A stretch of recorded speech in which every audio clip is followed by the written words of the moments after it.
Meduza reports on a youth criminal movement spreading nationwide fears. VTB Bank cuts off credit to Deripaska. Booking.com is safe in Russia. After all, researchers draft a major roadmap for Crimea business interests. Lobby the State Duma to keep new sanctions-related penalties strictly administrative. Russia might decriminalize several commercial offenses. Alexey Navalny's spokesperson gets 25 days in jail. Meduza reports on the case against Dmitry Bogatov, where he's now a witness. The Finance Ministry drafts legislation to define and regulate cryptocurrency. Russia reportedly considers cutting oil taxes. Federal officials tell OMSK to find the money to finish its long-delayed subway. Moscow takes credit for cutting ISIS wages by 90%. Two Sberbank analysts lose their jobs for reports criticizing Rosneft and Gazprom. Former Defense Minister Anatoly Sergikov takes his life of scandal to the world of condos. In recent months, Russia has seen several adolescents carry out armed attacks against schools and their students in locations as disparate as the Moscow suburb Ivandivka, the regional center Perm, and a village near Ulan-Ude in the Chelyabinsk region. In almost every case, media sources, government agencies, and investigative organizations tied these events to AWA, a criminal movement that allegedly targets adolescents. The abbreviation is usually expanded as Arestantskoye Kagansko Edinstvo, which translates roughly to the Prisoners and Gangsters Union, or Arestantskiy Oklad Edin, the prisoners' lifestyle is unified. Russian Senator Anton Belyakov has even responded to rumors about the movement by proposing a prohibition against propagandizing criminal subcultures. Opinions about what AWA actually is diverge widely. Some call it an informal societal movement, others describe it as a social structure parallel to the government itself, and yet others believe it is a simple greeting that is common in criminal circles.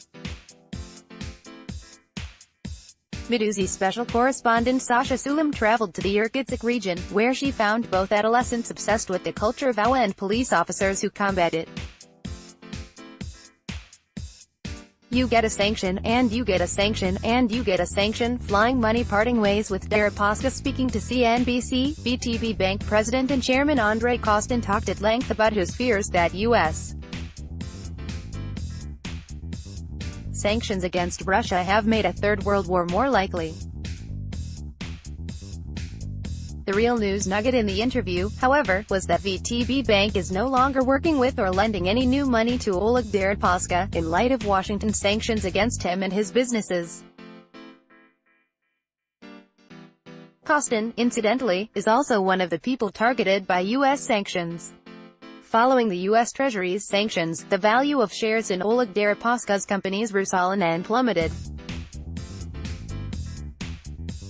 Deripaska later agreed to divest from the businesses, if Washington removes them from its sanctions list.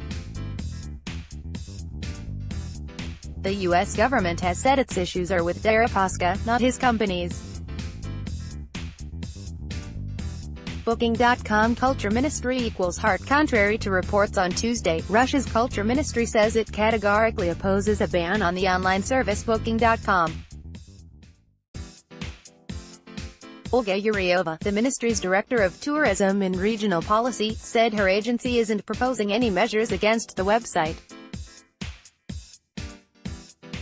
On May 22, the magazine RBC reported that the Culture Ministry had instructed Russia's Federal Tourism Agency to explore the feasibility of prohibiting Booking.com, following a public proposal to ban the American-owned, Dutch-founded travel fair aggregator as a counter-sanction against the West.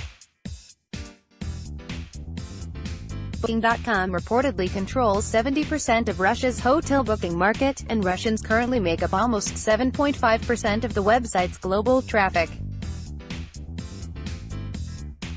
World Map. A roadmap for Crimea. The Russian Academy of Science is working on a new 7 billion ruble $113.5 million roadmap for Crimea's scientific and technical development. The project's main priorities include searching for groundwater to address the peninsula's water supply problems, developing oil and gas deposits on Crimea's shelf, and tackling the spread of unauthorized garbage dumps. According to the newspaper Kommersant, the roadmap also calls for the construction of a children's facility and a new archaeological center in Kerch, which Crimean government head Sergei Aksyonov has argued would stimulate tourism to the region and help counter foreign sanctions. There is even a strategically vital plan to boost Crimea's production of sugar beets. File cabinet. Let's keep things administrative. Friends business groups are lobbying the State Duma to drop criminal penalties from draft legislation against observing or facilitating foreign sanctions, according to the magazine RBC. Opora Russia head Alexander Kalinin reportedly wants lawmakers to consider fines, prohibitions on certain public offices, and maybe a suspension of state and municipal orders from companies that observe or facilitate foreign sanctions, but he opposes criminal liability.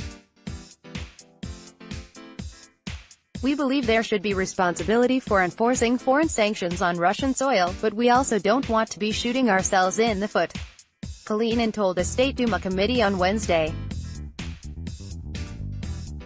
Russian business groups have warned that foreign countries could target Russian business owners with secondary sanctions for obeying the government's proposed ban on observing Western sanctions, which would limit their access to global markets and ultimately hurt the Russian economy. Organizations have also criticized the criminalization of sharing information that could facilitate new foreign sanctions, arguing that this could apply to business people who disclose information about the activities of their business partners. What is this legislation? The law would make it illegal to refuse cooperation with Russian entities because of sanctions imposed by another country. Such actions could result in fines as high as 600,000 rubles $9,720 or up to 4 years in prison. People who provide recommendations or supply information that has led or could lead to new anti-Russian sanctions would face fines as high as 500,000 rubles $8,090 or up to 3 years in prison with a 200,000 ruble $3,235 fine. The State Duma adopted a first reading of this legislation on May 15, and deputies plan to vote on a second reading on May 17, but it was postponed, in order to conduct additional consultations with business and expert communities. And now for another decriminalization proposal. Police officer male sign legislation drafted by Russia's Supreme Court to reform the country's criminal code to exempt first-time offenders from full-fledged criminal responsibility might apply to several kinds of illegal entrepreneurial activity, including illegal business operations, which currently carries a maximum 5-year prison sentence. Sources told the newspaper Kommersant that some lawmakers are seeking the decriminalization of certain large-scale embezzlement and fraud first-time offenses, but there's still no consensus on this initiative. As drafted by the Supreme Court, the legislation would apply to several dozen commercial offenses. The court's Chief Justice, Vyacheslav Lebedev, first suggested the reforms in 2016.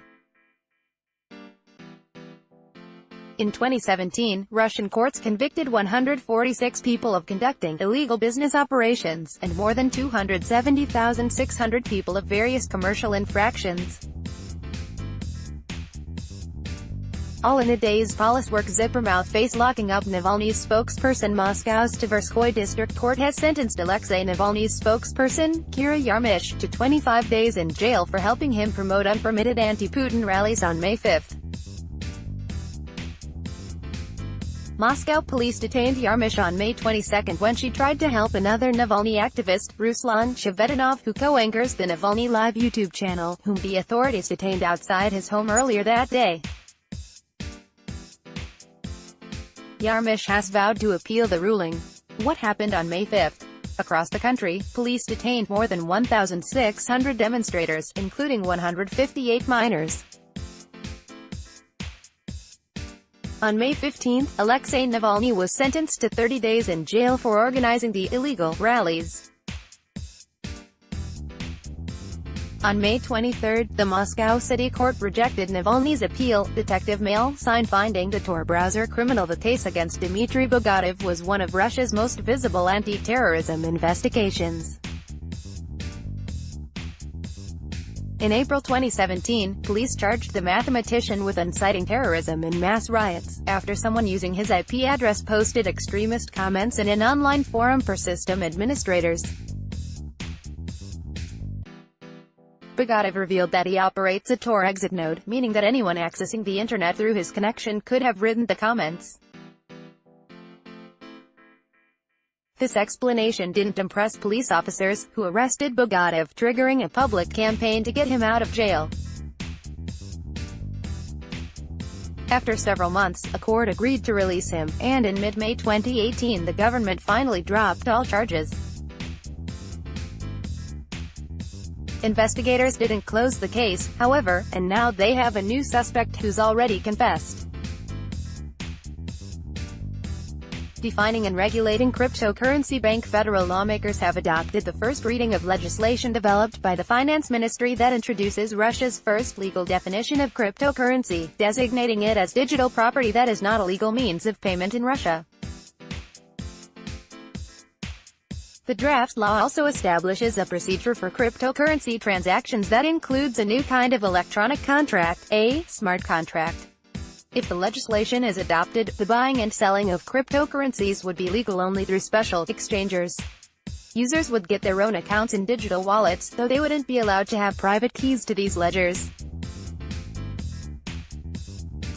The draft law tasks Russia's central bank with developing a procedure for managing these exchange accounts. In 2016, Russia's Finance Ministry proposed an outright ban on cryptocurrency, arguing that the use of money surrogates facilitates money laundering. Let's talk budgets. Oil drum. Russia mulls cutting oil taxes as oil prices soar. Russian officials have reportedly started discussing cuts to the excise taxes they imposed on gasoline and diesel fuel at the beginning of the year. According to the magazine RBC, the tax on a ton of gasoline could fall to 3,000 rubles ($49), and the tax on a ton of diesel could drop to 2,000 rubles ($32).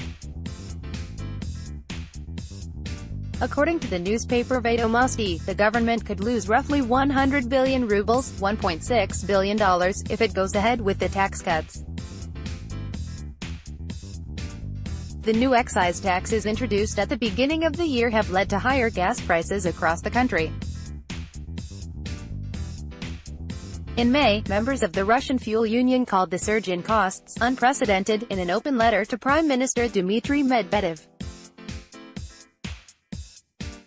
Train station OMSK, finish your subway. Damn it, in 26 years of construction, OMSK has managed to build just 35.9% of its subway system, a single station. In early May, Governor Alexey Navalny announced the latest freeze in work, explaining that the regional budget doesn't have the funds to keep the project going, and federal subsidies have run out. On May 23, the Transportation Ministry recommended that OMSK official reconsider its decision to halt subway construction, saying that a failure to keep working will be seen as an inefficient use of federal subsidies.